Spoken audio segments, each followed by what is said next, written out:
Ahoj přátelé, já jsem Svety a vítám vás u nového videa.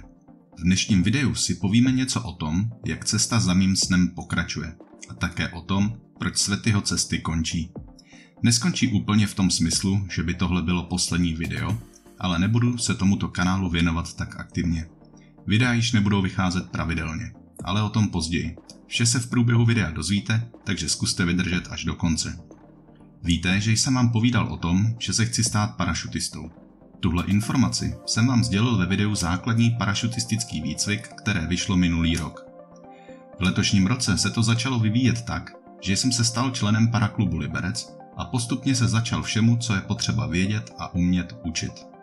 Úplně na začátku po vstupu do paraklubu jako člen jsem se začal učit, jak se balí padáky. Musím říct, že to pro mě bylo něco naprosto nepředstavitelného, že já někdy budu umět zabalit padák, ale povedlo se. Klub má opravdu dobré instruktory, kteří se o mě velmi dobře starají. A říká se, že kdo si neumí zabalit padák, není parašutista. Tohle je naprostý základ. Tak jsem se nejdřív naučil balit padák typu M330. 330 je označení velikosti padáku. Padáky jsou označené velikostí, která se udává ve čtverečních stopách, tudíž M330 má 330 čtverečních stop. Je to hodně velký padák typu student. Jsou to opravdu hodně hodný padáky, které hlavně v začátcích umí odpustit spoustu začátečnických chyb. Létat na tomhle padáku není žádná divočina a hezky to poslouchá. Nyní si pustíme ukázku, jak jsem takový padák vlastně zabalil.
Posléze jsem se naučil, jak se balí padák typu HOP 260. 260 je opět označení velikosti a tudíž tenhle je veliký 260 čtverečních stop.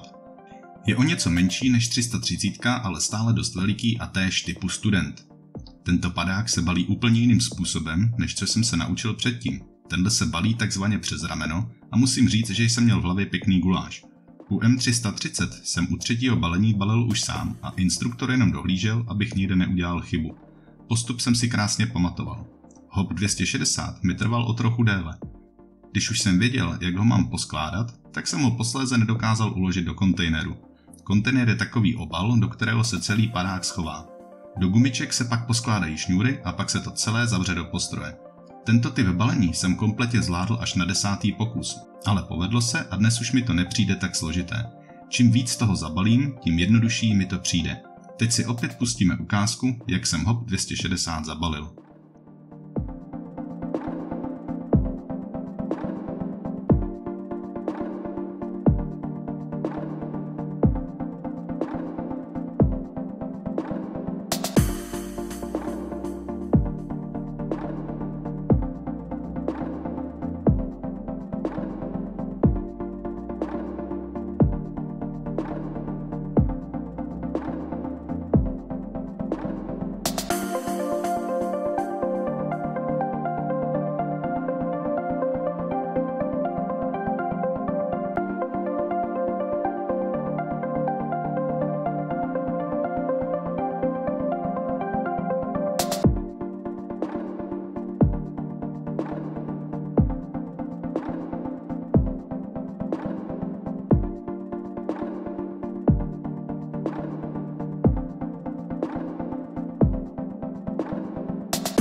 No a jak jsem se učil balit, tak se venku postupně začalo dělat teplej a teplej a to znamenalo, že začátek osnovy se neúprosně blíží a já začal ztrácet nervy.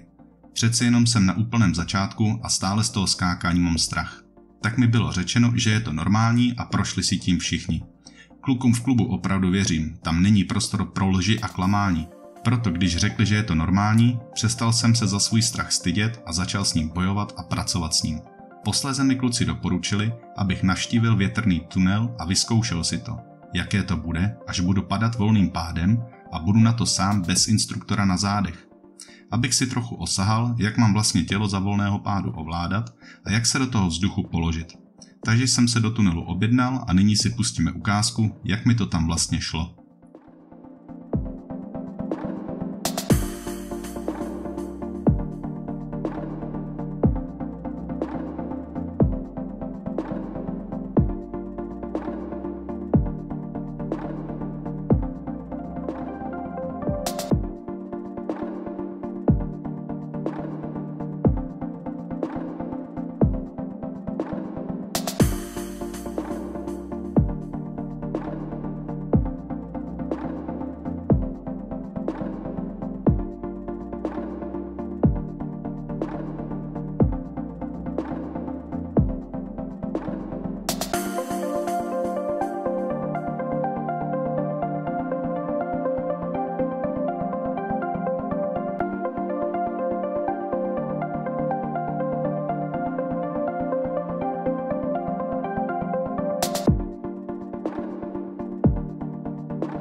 Tunel jsem navštívil celkem 2krát, pak už bylo natolik dobré počasí, že jsme šli skákat na ostro. Moje první 3 seskoky, které jsem mimochodem absolvoval v jeden den, byly ještě s automatickým otevíráním padáku, takzvaně na lano. Po výskoku z letadla je lano připevněné uvnitř letadla a výskokem se lano napne a vytáhne padák. První seskok byl takzvaně na vojáčka a to je to samé, co jste mohli vidět ve videu Základní parašutistický výcvik. Tady byl akorát rozdíl v letadle.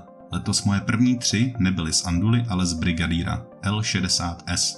Zbylé 2 seskoky jsem se učil nahmátnout ruční uvolňovač, abych si později uměl otevřít padák sám. Tak se teď podíváme na ukázku, jak tyto seskoky proběhly.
Po dokončení téhle části osnovy jsem před sebou měl svoje první stabilizační seskoky. Stabilizační seskok, jak už název napovídá, spočívá v tom, že během volného pádu jsem ve stabilní prsní poloze. Nade mnou je malý stabilizační padáček, který se též vytahuje lanem, ale nedovolí to, abych se při nějakém špatném pohybu převrátil třeba na záda. Takový padáček jste mohli třeba vidět u tandemového seskoku. Zkrátka mě stále drží v prsní poloze a mým úkolem je tuto polohu udržet tak, abych se nezačal nekontrolovaně horizontálně otáčet. To totiž možné je a pokud bych se nechtěl otáčet úmyslně, tak by tahle situace byla dosti nepříjemná. Naštěstí asi nebudu úplný jelito a všechny 3 stabilizační seskoky jsem úspěšně dokončil. Myslím, že i díky návštěvě toho větrného tunelu. To mi pomohlo opravdu hodně. Nyní si pustíme ukázku, jak ty moje stabilky vlastně vypadaly.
No a už se blížíme k závěru tohoto videa.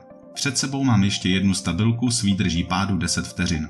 Po úspěšném dokončení poslední stabilizace mě už budou čekat volné pády. Už žádné pomocné lano, pomocný padáček, prostě nic. Už to bude opravdu celé záviset jen na mě. Jak vyskočím, jak se srovnám a jak tu polohu sám udržím. Tam to teprve celé začne, tak jsem na sebe zvědavý a držte mi palce.